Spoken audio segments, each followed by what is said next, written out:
I named it Transformation of Consciousness because I thought we'd have a small crowd.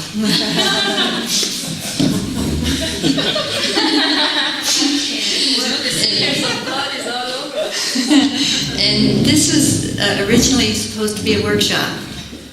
And so now it's kind of a talk workshop. And talk shop. Well, that's what we want to do, is talk shop.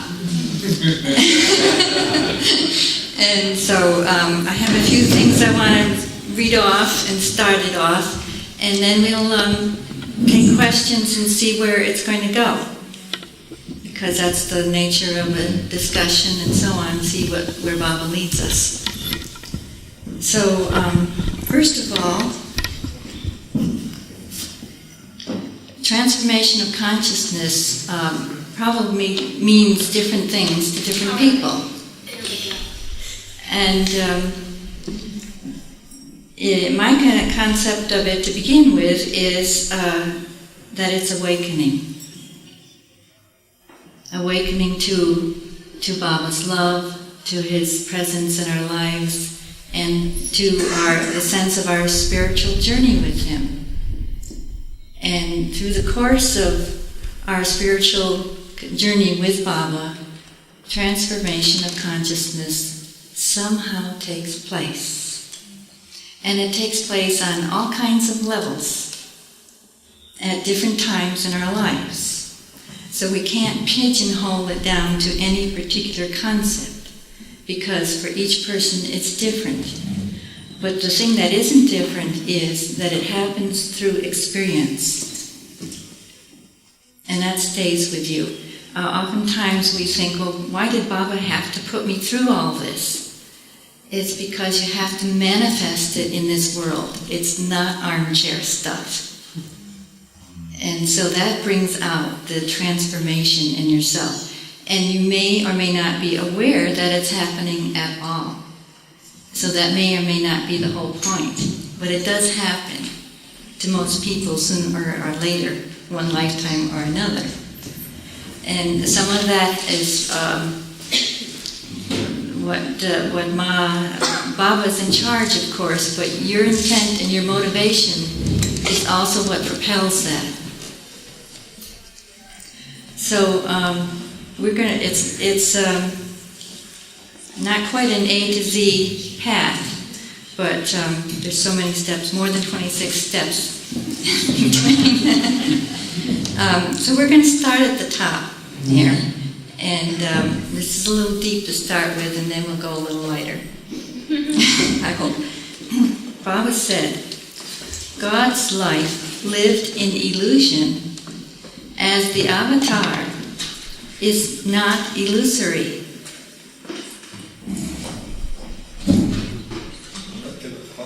Well, we'll continue. As you see, God's life lived as the avatar in our illusory world is not illusion. We are an illusion, and we know we may not be conscious of it being illusion, but we are in illusion. Whereas the avatar, God's life lived in illusion as the avatar is not illusory. Whereas God's life lived in creation as all animate and inanimate beings is both real and illusory. That's us. Illusory life means life in illusion with illusion. Surrounded by illusion, and its life as experienced by the soul in creation is illusory life. But God's life lived in illusion is not illusory, because in spite of living in the illusory life, God remains conscious of his own reality. And that's the whole point. His reality is what he's bringing to us in our illusory life. And that's what brings about our awakening and therefore our transformation of consciousness, because he brings the reality of God to us by being the avatar and coming and connecting to us and making those personal links with us so that he can work with us to free us from the illusory bindings and the illusory life. The rest is easy. I hope. Now, one of the ways that this comes about is through obedience to Baba. I mean, you've all heard quite a lot about obedience. And obedience is what brings about his grace. It makes that connection, that commitment to obey him, that commitment to that spiritual life. And it's somewhere along the line, a person says to themselves, do you or don't you? It comes down to that. Do you or don't you? Do you want the reality, or do you just want to play around some more? Do you want to come up to the edge of it and sniff around? How close do you want? But Baba comes in, bang. He doesn't even have to tell you he's the reality. He presents himself, his divine presence, and we get a whiff of his divine fragrance and the flow of his love, and we go, that's the way the awakening starts. That's the magnet, and we say, oh my gosh, this is real. And all of this beforehand, what was it? What was the meaning of it? We have to come to the point where we want something that's more real than what we have, which means being disillusioned.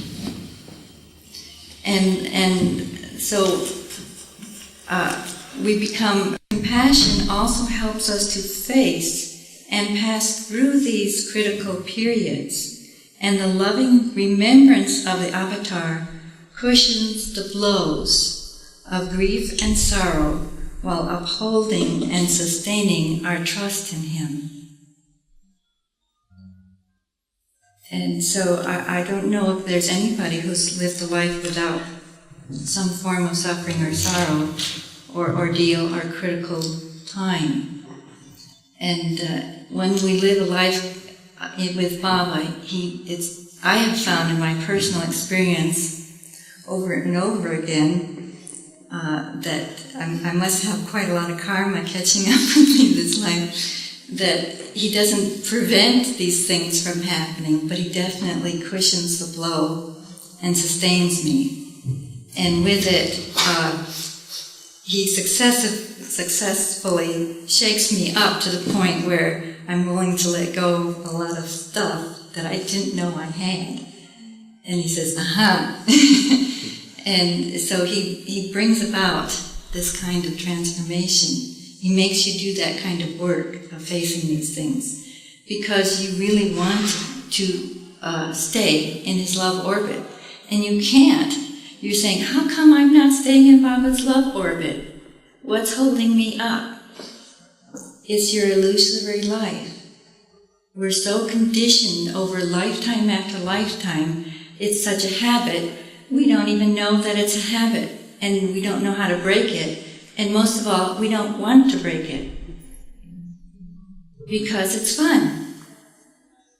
And why disrupt something that's a good deal here? And so that's why this kind of suffering has to take place, where Baba will make you more conscious of the need to go past that and the need to find more answers. And it's not that that's all the only way. I mean, some people have a kind of destiny or karma where they don't have to go that route. That's not what happened to me. I really had to work awfully hard. And Baba says, through unfathomable ways, I lead you to liberation. Accept my rhythm, come in tune with it, without reservations. My rhythm of truth will redeem you. It will open your heart. It will give you new love. So the key is to thirst after this new love, this new rhythm, and to develop the appetite for it. And see how Baba works with you through this. And one of the ways is through obedience. And now, we don't have Baba physically in our midst, but Baba wants us to understand that he's totally accessible to us at all times. It's up to us to call him for anything and everything, and to remember him. And listen, and be willing to listen. And one of the things that I found is that when I call on Baba, I feel very inept at hearing what he's saying. So I say, please make it really very, very clear so I can't mistake it. And he literally spells it out. He practically hits me on the head, and I get it. And he's unfailing. And only now am I realizing you don't have to wait for the big things. It goes right down to what dress shall I wear. It goes down to what shall I eat. Who will I see next? To the littlest details of your life, Baba's right there with all the synchronicity, and the rhythm starts to flow when you depend on him for everything. My father wrote this song called Song of the Wind, and it's been a very significant song for me. I cannot quote it except one line. And I thought I used to understand the song, but this line has become really a bottom line for me. And it's very simple, in which Baba is speaking in this song, and he says, I have called you from the realms of illusion to caress you with love divine. And that's it. That is really it. But do you want to be called? When you say yes, even if you don't know how much you want to, he comes and he carries you. He carries you to the point where you can say yes. And Baba doesn't pull any punches. He's not fooling around. His aim is to get us to cross over the abyss of duality. Does that sound too far out? And that's by accepting his call from the realms of illusion, accepting his love caress. But that is also part of the work that we do. Baba said when he breaks his silence, I will help everyone break free of their own bindings. And it doesn't mean you don't have to do anything. You are breaking free your bindings. That's part of awakening in consciousness. You become conscious of what your bindings are. Things that you thought were normal and okay because down through the ages it was okay. And now all of a sudden it's not okay. Not if you want to go the whole route. Not if you want to go all the way. So it's up to each person what all the way is. You have choices on where you want to go. And sometimes you can't go any farther. And I think it's just a question of maturity. It boils down to not just one grand surrender. Perhaps at the very end of God realization you can say one grand surrender. But for the time being, it's all the little surrenders. And then that's what we want to do, is make these little surrenders to God. The surrenders of ego separation. It's like, does giving that person a hard time really matter to me in the end? Does this hurt and this offense really matter to me? Is this unjustness, this injustice toward me, what I really want? Because if I have to spend time wallowing in a sense of injustice of something that's happened to me, I'm throwing all my energy into this pit of self-pity. And then I'm caught in the vortex of the victim. Do I want that? Have I really been enjoying that? And we come to the point where we have to say, even though society says that's fine, cry all you want, you have somewhere you say, no, I don't want to do that. it's keeping me from Baba. It's keeping me from the truth that I really know is available to me. That's only one example. Now, this is what my mother wrote. She said, and this is called internal obedience. When problems come up, emotional, mental, and you try to work them out, the more you try, the more you get involved and disturbed. Do we know about that? It is when you turn the problem over to Baba and drop it. Cut yourself off and depend on Baba to direct you, that the smog of your own involvement lifts and your perception clears. Then the Master's guidance flows to you to show you the way, perhaps not right away, but in time to find the solution, or else you find the problem has ceased to exist. You can't think or worry about results or solution. When through clear perception guidance comes, you can't question it, but follow it and leave the results to Baba. Through logic, you can't leave the results to Baba. In other words, obey his direction.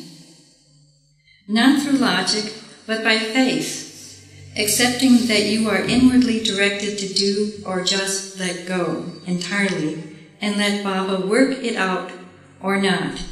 When you turn it over to him, you can't worry about the results or outcome. And that's a form of surrender. And I found him unfailing in the most difficult situations. He has solutions that I would not have been able to come up with. In little details and in big issues, he comes up with solutions. And so her words have been very helpful to me.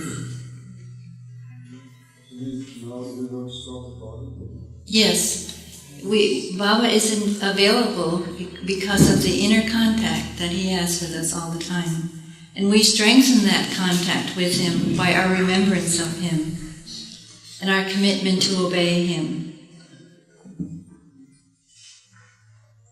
And that obedience to him forms a link through which he can work, and it helps him to orchestrate our lives.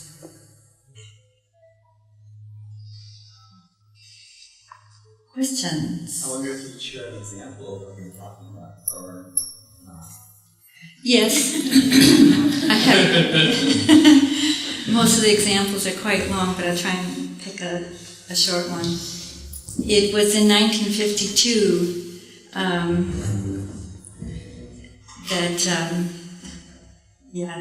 the best one is a long one, so I won't do that now. I'm teasing you. But we were in Mrs. Deuce's apartment with Baba in 1952 while Baba was giving interviews. And our family had different assignments, and my assignment was to be upstairs in a room to answer the phone. Every time the phone rang, someone else answered it. But I found myself doing a spiritual work, and I had never done anything like that before in my life. I didn't know that such a thing was possible. But I found that since I had already committed myself directly to Baba to obey him, that my life needed some reform in order to be able to obey him as I would like to obey him. And I found that it's very difficult for me to describe what I was doing, but it took all day to do it. I was taking out of my let's use a computer, out of my computer bank, all the disks that are programmed that I was not happy with about myself, that didn't fall in line with what Baba... I was brought up on the discourses. You'd think I would have changed before this. And it was just because I wanted to commit totally and honestly to Baba and not have this residue of programming getting in my way. So I was taking out these things that I felt were roadblocks. And it took so long, it was like dismantling, and there was not much left. And it's a very scary point when there's not much left, is who are you and what are you? And then slowly I rebuilt my intent of the kind of person I really wanted to be as a Baba lover, and how I wanted to obey Baba, and how I wanted to challenge life with the truth that Baba stands for, to take my stand on the truth, to work on selfishness and all the negative little attributes that we all have, and to work on them, not necessarily to delete, because I didn't know how to really delete forever, because it's a longer process than just that, I have since discovered. And so I started my intent. I rebuilt with the intent of how this was going to work. And it was very, very difficult. And then after the day was over, Baba called us all into his room, and he was telling a story. And while he was telling the story, he was sending messages to different ones. And he looked directly at me and he went, and when he did that, he conveyed to me, very good work. And then he conveyed that he was the one doing it all. I learned a big lesson not to get my ego into that one. And my sister went through a similar process, and she said her description was that he was setting up a structure within us through which he could orchestrate our lives.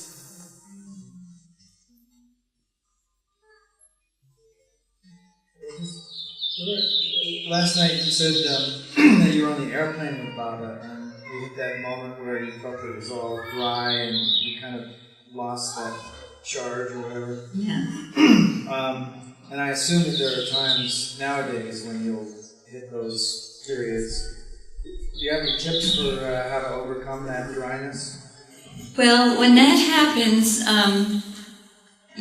there are a couple of things. Sometimes you have to take it as a natural condition.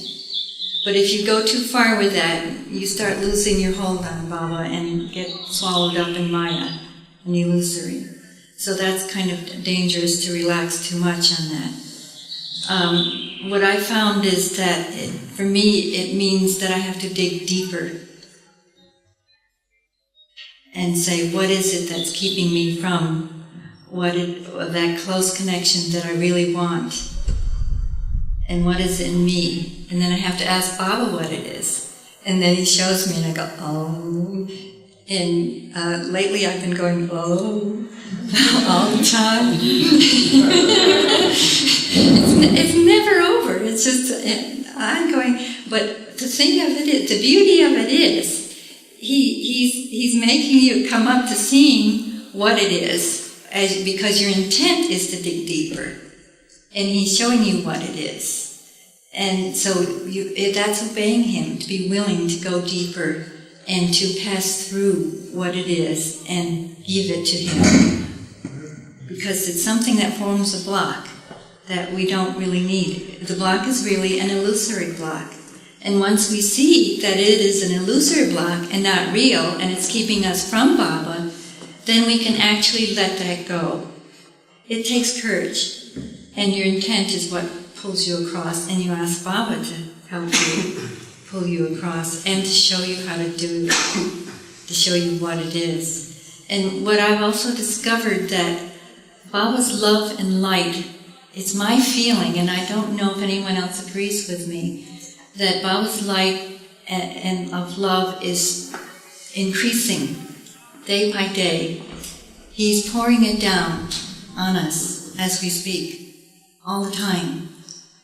And I'm very anxious to be with it and a part of it and clear off everything, clear the decks, because it's so beautiful, it's so wonderful. And it's like, I don't want to miss the boat, because the boat is here now. When is the 100 years over? My 100 years isn't going to go that far. And so how long is your 100 years going to be? So if the boat is here, take it if you want it. And so, what was I going to say is that I feel also that when the light is pouring down, because there's so much light, it shows up the shadows. It shows up the darkness. And then we see the darkness. We see it in ourselves when we see each other, and we say, how come Baba's not helping? and because we're getting used to the light. And so again, we have to reaffirm our hold and our remembrance on Baba and his love, and ask him to help us, especially when he shows us our own darkness, and ask him to help us through that darkness. It is. It definitely is. Baba said there was coming a time when he would spin his umbrella, and we are like drops on the umbrella, and it will spin faster and faster, and you don't want to spin off. You want to hold on. And I personally feel this is the time Baba's been telling us over and over, hold on to the Dhamma, so we don't spin off. And what makes us spin off? Our attachment to illusion. So our intent, we have to go back to our intent. Is it really to be with Baba, or is it really to be with illusion? Don't allow yourself, and we work with it. Everybody finds a way to work with it in their own self, in their own determination.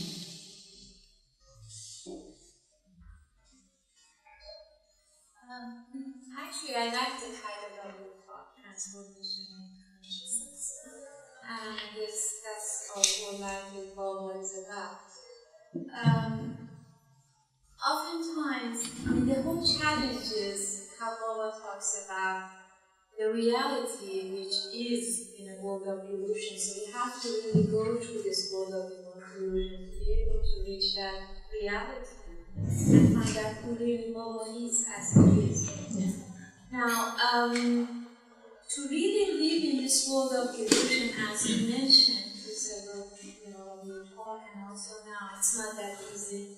It's that bumpy road that Iskandar was talking about, and it's that all those challenges that once in a while Baba creates for your samskaras, creates in your way.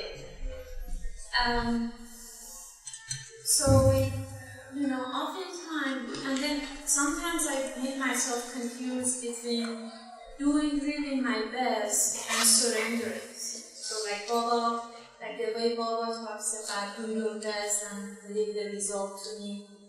Sometimes these two gets, but for me at least, gets a little bit, I get confused. Reason being, I don't know how much hard I work toward that, how much I contribute, and how much of it I surrender to Baba. So, and to be able to always remind myself of this illusory world is what am I holding on to? When I'm holding on to this material world, I'll be gone. To this body, who knows, maybe tomorrow I die, and all that. So, how can we constant, at least besides trying to remember him, how can we try to remember that we are in the world of illusion? So, Well, keep yourself centered in the heart and remembrance of Baba, and knowing and asking that he will show you how to work with it. And he will reveal the answers to you in his own way, so that you can understand, and so it won't be confusing to you. There's a constant ongoing work from all It's an evolvement and it's an awakening, and you do surrender the results. You ask and surrender the result. You do what you can and you surrender and let him answer you. There is a lot of times question how much you can. Is it enough or you can still more? I mean, there is no end how much you put effort. That's right. And then when is the time to cut off and wait for results? When there are results not coming. You will ask Baba. You do get to a point where, I don't know how to describe this one. There are times, or maybe phases in your life, where you reach a place that really exists, in your attunement to Baba, where you can relax in His grace and know that come what may, whatever's happening, you're in His hands and He's taking care of you totally. And His love is with you and protecting you and holding you.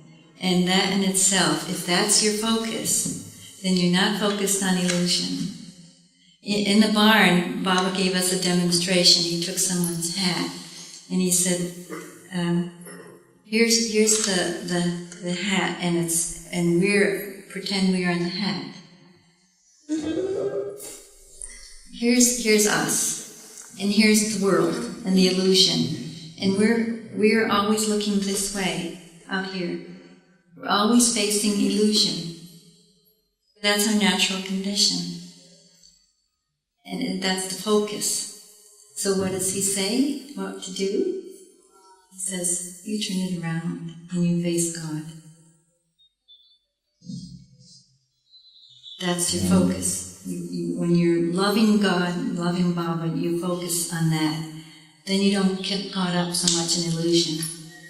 Oops. Aren't you proud of me, Jeff? I mean, for tossing it. Can I add one thing? Yes. What I've noticed for me, what happens once I am at that state where you're talking about, when you just know that you're taking care of it, it's just kind of a constant flow. The results are happening at the same time that I'm making the effort. Yes. Yes. I'm not waiting for results. Right. Because it's all happening at the same time. Right. So you don't... That does happen. He gives you verifications of everything, of the smallest things. One time, in the summer where I live in Las Cruces, there are beautiful clouds because we have monsoon in the desert. And I received a love street lamp post and I went out in the backyard to read it. And as I was reading it, I felt, oh, Baba, I really want to feel closer to you. And Baba answered my thought. And I looked up in the clouds. There was no mistaking. It was a photocopy of Baba's face, just as big and clear as can be. No question about it. And then there was that faded, and there was another one, and another one, and another one. I was just gasping. The immediate answer. He gives you your heart's desire.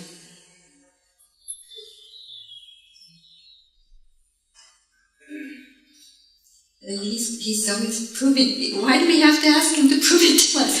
I didn't think I was asking Him to prove it to me, but I was just longing for Him. And He said, here I am. Oh, and another time at home, it was on Baba's birthday, and we had celebrated Baba's birthday the day before on Sunday because that was more convenient for people to come. And I was feeling sorry for me on Monday because I really wanted to celebrate it with someone who understood.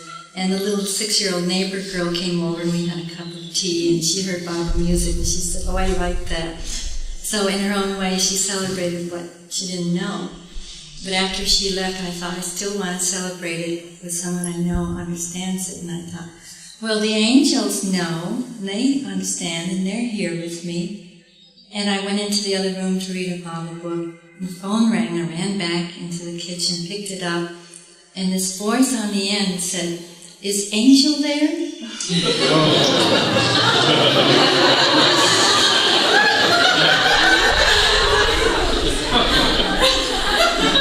And then the phone rang again, the same voice said the same thing. And I said, yes.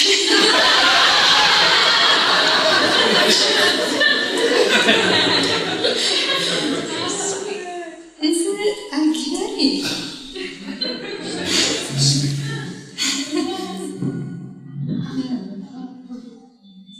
Okay, yes?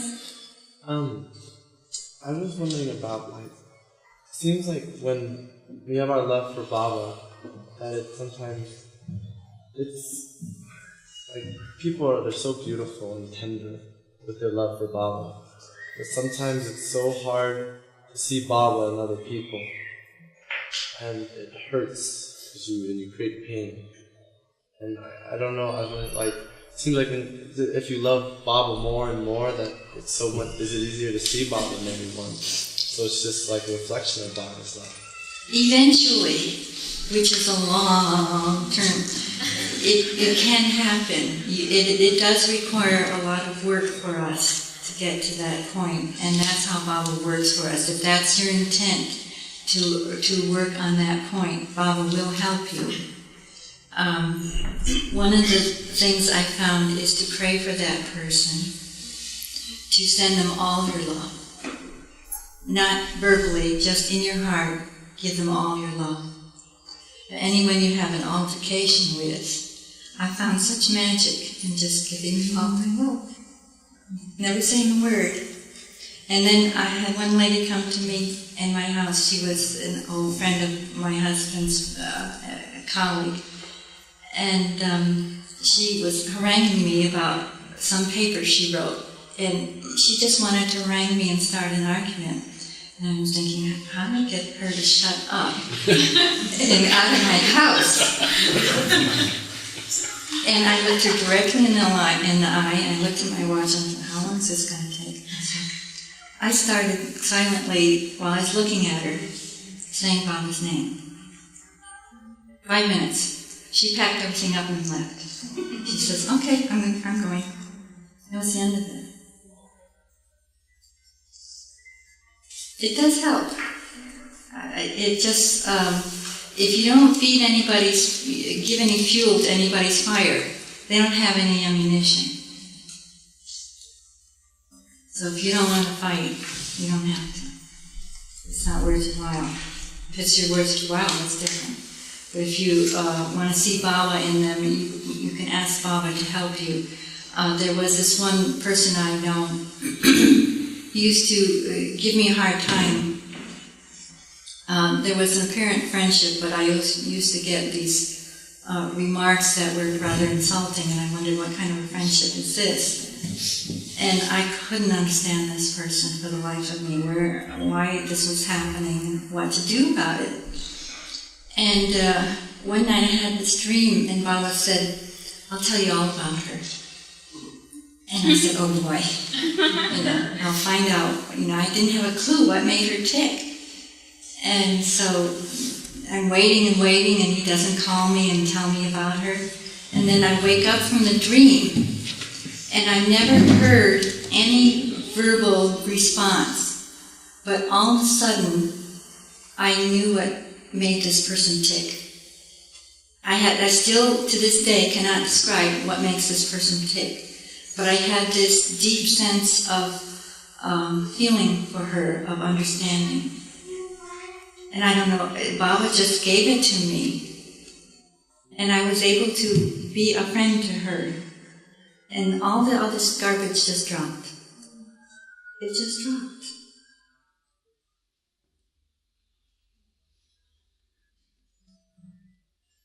And of course I love her dearly.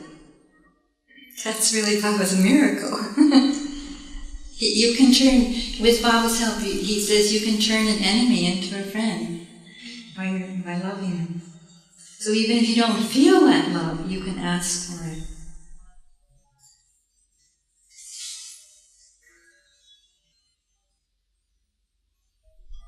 First I want to address being worthy.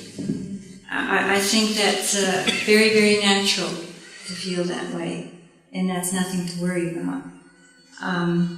When I was with Baba, and in 1952, when he looked at me, he could see through and talk about not feeling worthy.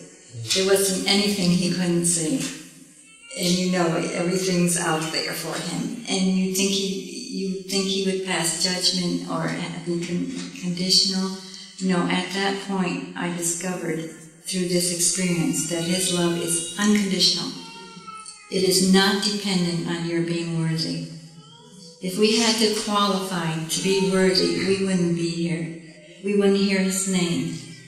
We wouldn't be in such close contact as we are. So thinking we're not worthy is a negative force that we give into.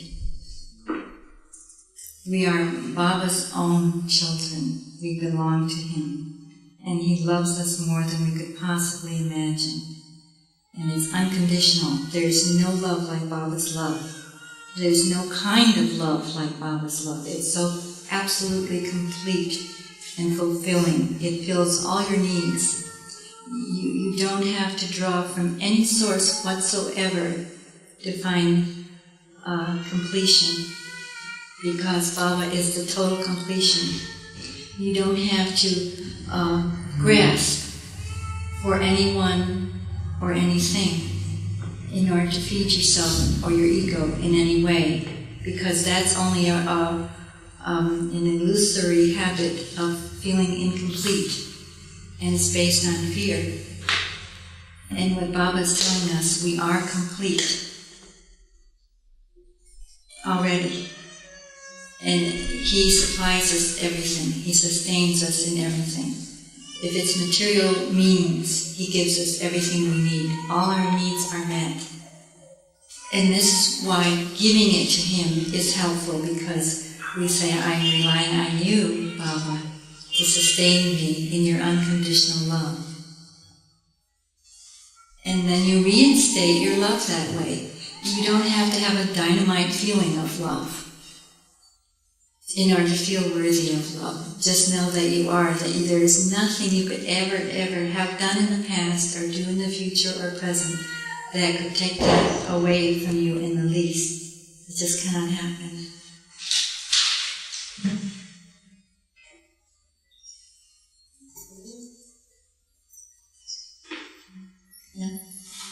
Yeah, I just want to say something about, you just talking about service. I just want to add another sort of like angle to it from my experience with it.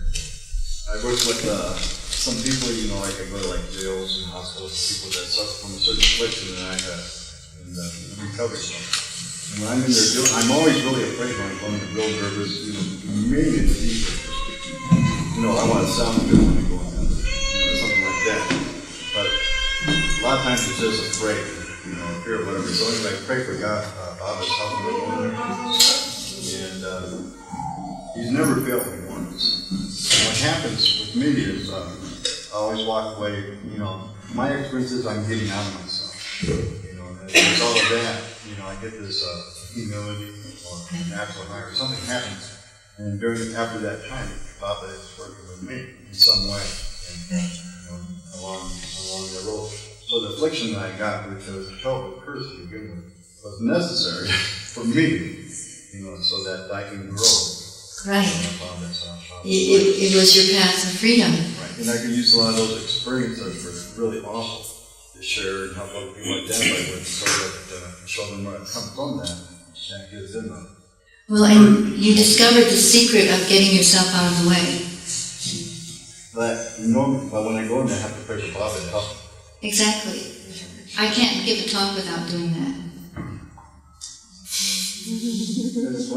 Because that's one of my greatest weaknesses. I can't give a talk. But that's how he works with you, and you get yourself out of the way, then he can flow through you. His love flows through you, and that's what you wanted to experience. Just want to make sure I was just doing it right. You sure are. Yeah, Baba's confirming that, and he'll get stronger and stronger for you in that. And he will be reaching out to others through you, because you're not feeding your ego through this. When you get yourself out of the way in service, without your ego involved, then you are free, and you're not attached to the results. Then Baba flows through, and you're not saying, I did this, because you know Baba's doing that through you. And it's a privilege. And of course it does make you very happy. But you don't do it for that reason, you do it because you're serving. Your motive is in the right place.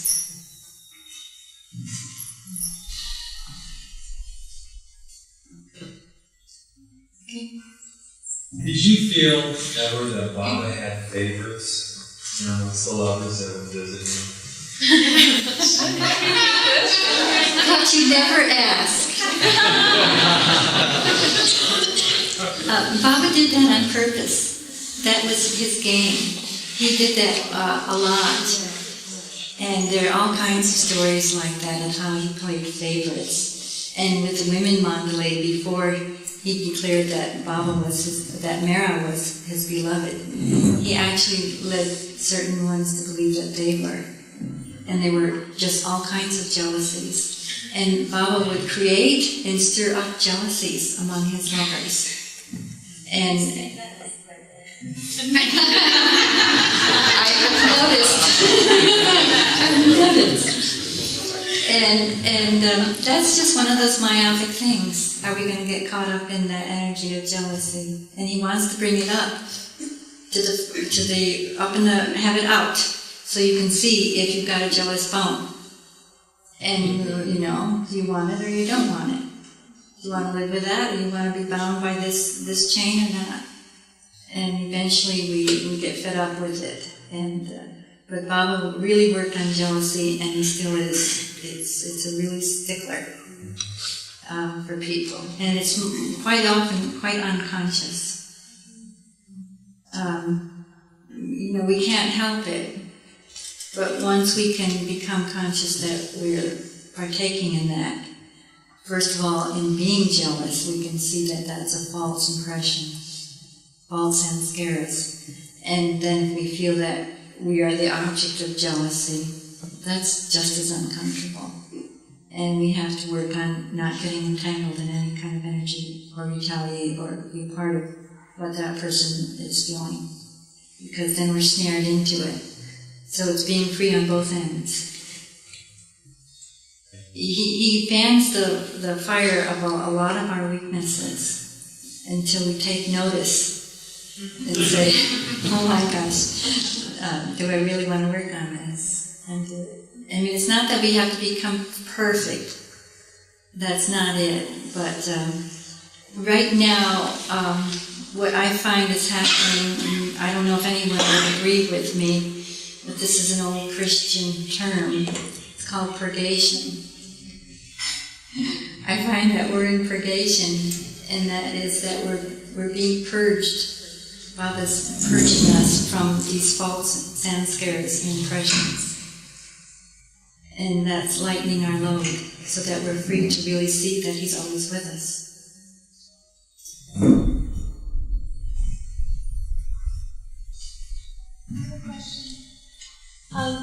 Baba says, don't worry, be happy. And there's many times, for all of us, I'm sure, in our daily lives where we suffer from worry. And I was wondering, in your experience, how you dealt with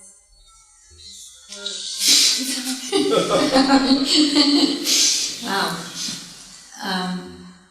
Yeah, that every turn there's something that gives you cause to worry. And it's the same thing after a while. You say, I want to worry or I don't want to worry. And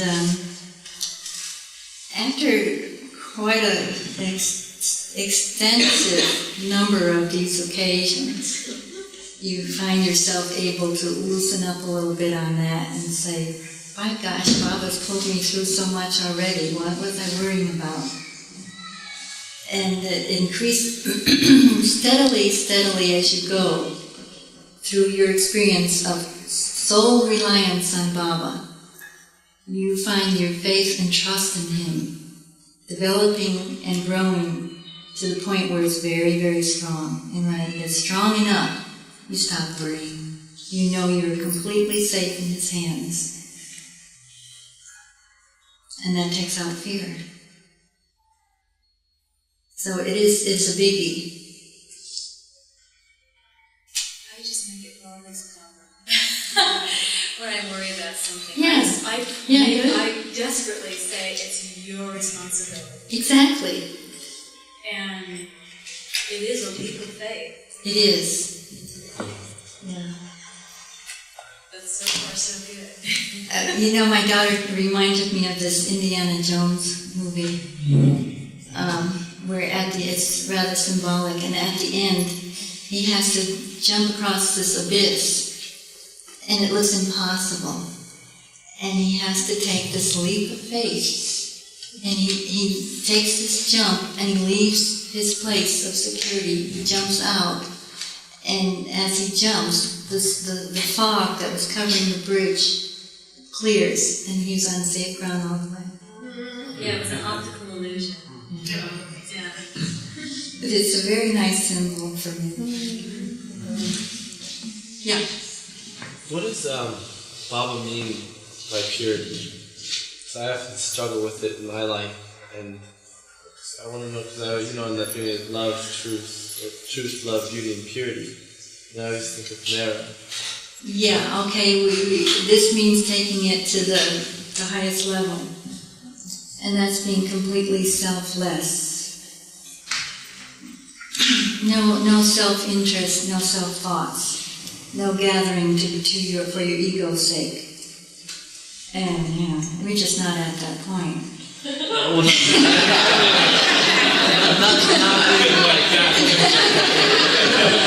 Compared to Mara, what does that mean, purity? What's real purity? It's egoless. It's selfless. It's completely God-conscious. It's beyond duality. It's the reality beyond illusion. There's no self at all. It's consciousness of your divine self. But we go in stages. And Baba works with us on that.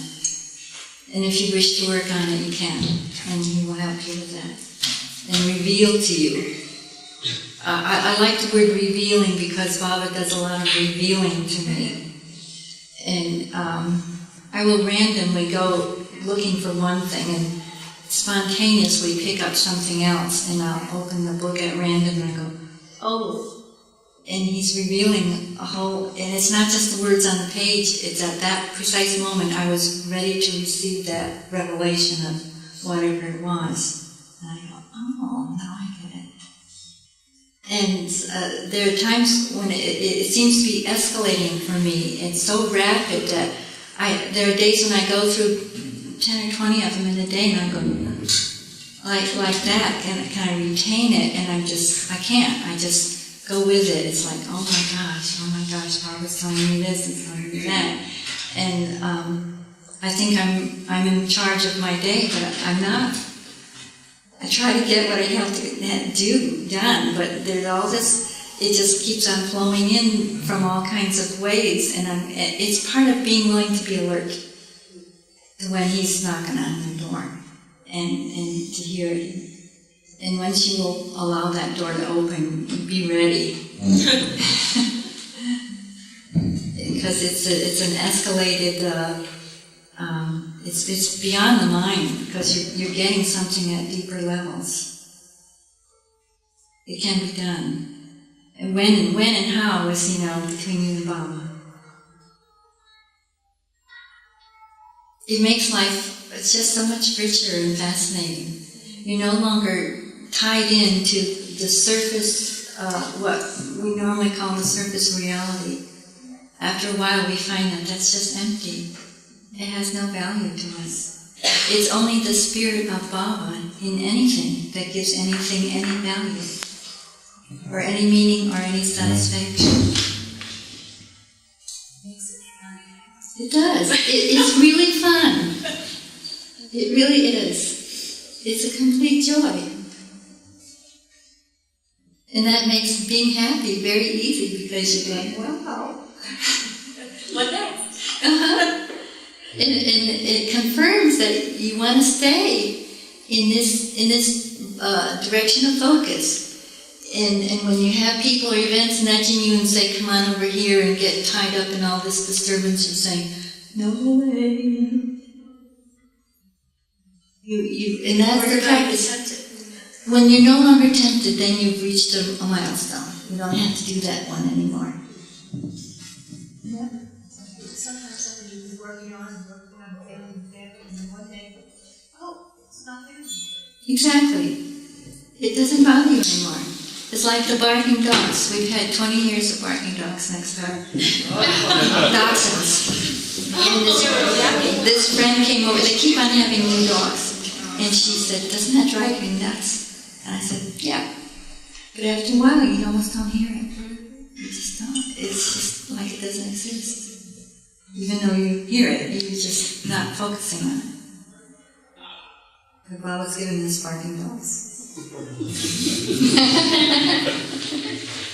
Yes? Can I ask you, do you have every day, I remember John Stevens told us once that he has a telephone conversation with Bob every morning to find out what's happening and know what he's thinking and listen to Bob. Do you have something you do each day that helps kind of focus in that connection with Bob, or is it the whole day?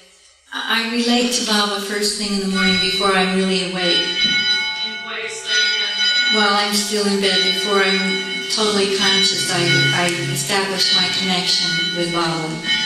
And whatever it is, I not discuss, but just attunement and my willingness to hear him and work with him.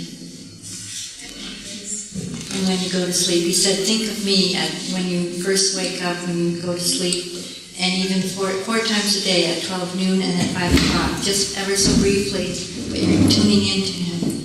That's just the cake beats. Yeah. Okay. I thought it was cake. Just right there.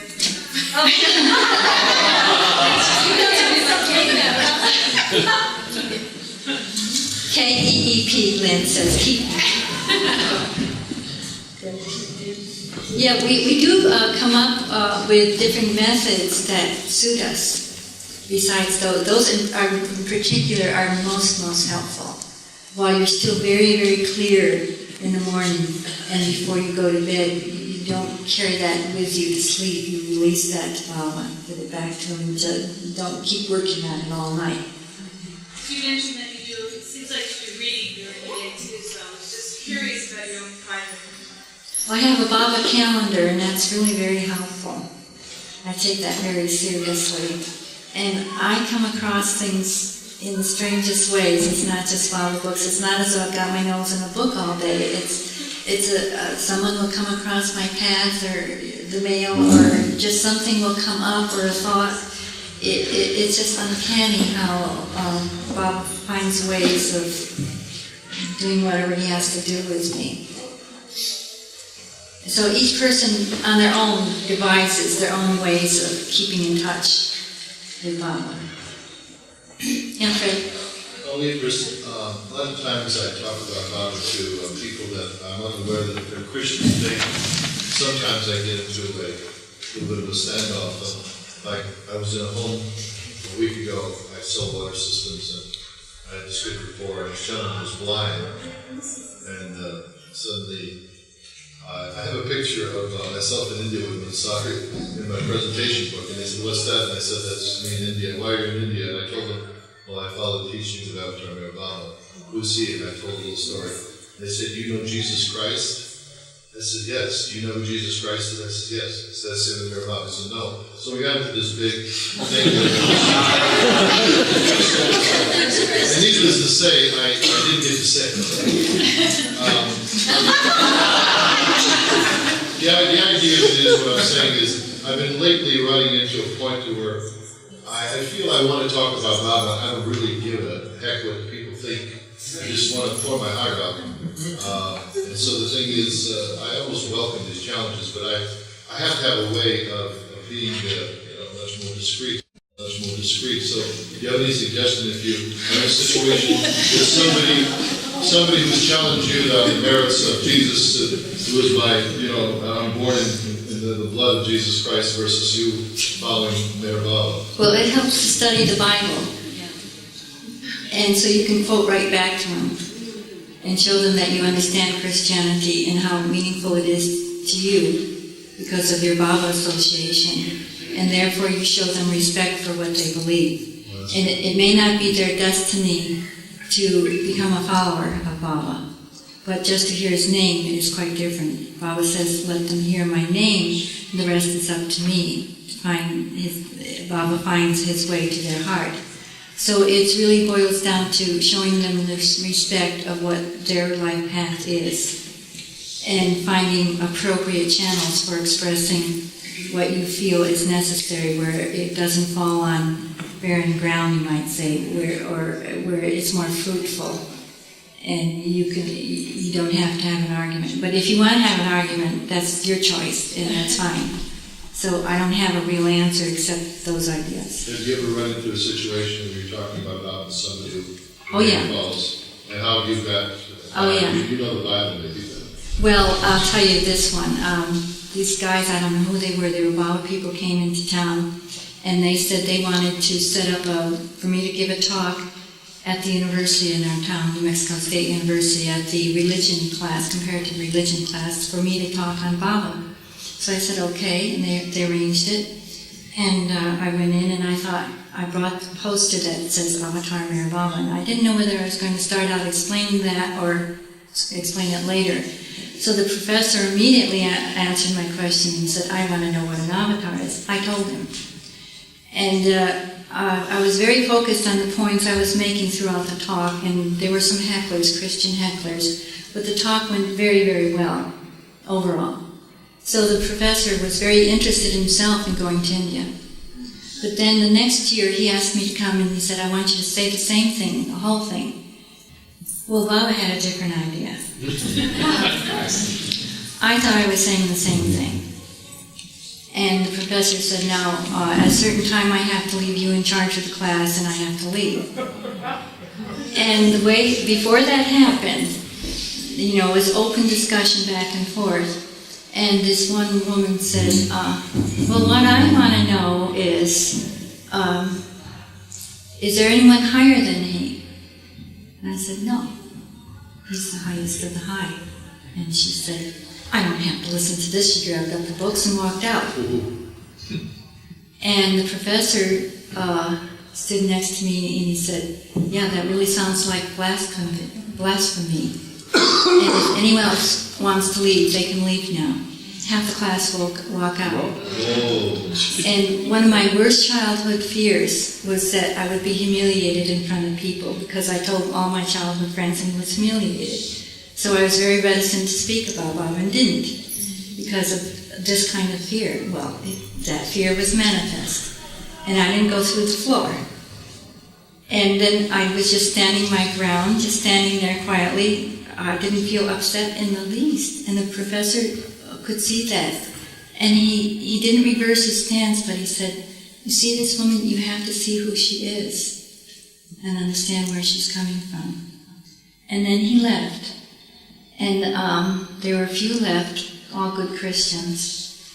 And I said, and there was one really good heckler. And I said, now, when Jesus was on the cross, and he was suffering and dying on the cross, the very fact of being denied was God's way of getting people to assert God, and that was the whole point. And that's what you're doing right now. And that shut him up. And other people came to my defense. They didn't agree with me, but they came to my defense and they shut up the heckler. And people even say, I came with a very closed mind, but at least I have more of an open mind now. And that was the end of it. And the professor called me back, and he said, I'd like you to come back and talk to the class again, but could you please not say that Baba's God? And I said, I can't do that. Now, I don't know what I would do now if I were asked again. And he never asked me back again. But Baba said, say what's in your heart.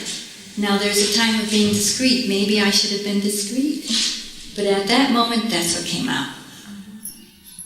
And that's how it happened. And Baba created that opposition to free me from my fear and to create opposition in that community, and whether it will show results sometime during, my lifetime down the line, that's another thing.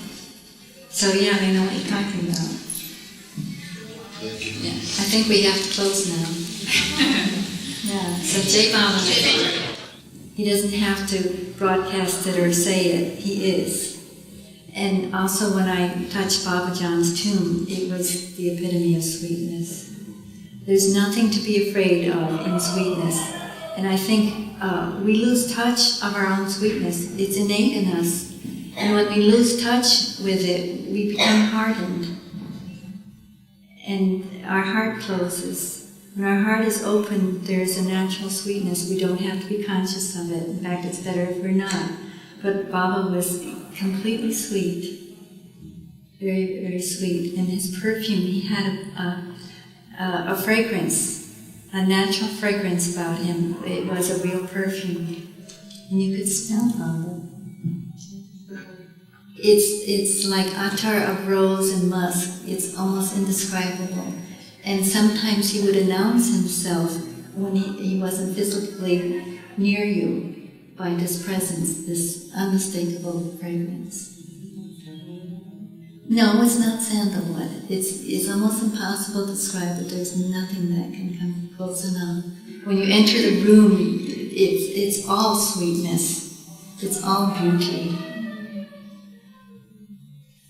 It's beyond heaven. Completely. So we don't need to be afraid of sweetness. It's there, we all have it. Yeah. It makes your life happy and much more fun and enjoyable. Well, then it's time for everyone to ask themselves what is their criteria for what they think they are.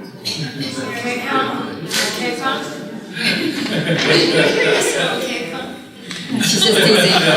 She's just teasing. Yeah. No, it's all right to be tough. Baba said, "I'm as soft as butter and as hard as steel." If you've read Lord Mayor, you know how tough he is.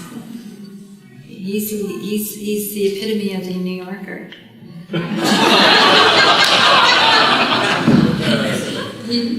He socks it too. He socks it to us while he's being sweet. Okay. Jai Baba.